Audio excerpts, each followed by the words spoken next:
ఎవరేమి చెప్పినా విను, కానీ నీ అంతరాత్మ ఏం చెబుతుందో అది మాత్రమే చెయ్యి. ఒకటి గమనించాలి ఫ్రెండ్స్,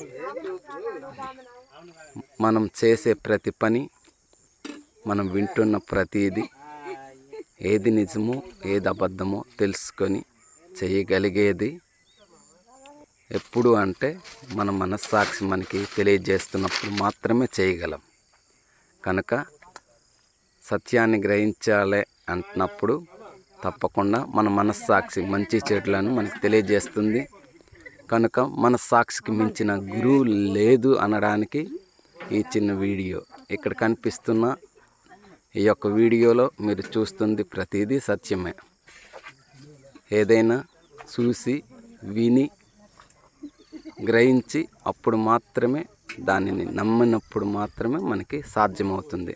థ్యాంక్ యూ అందరికీ.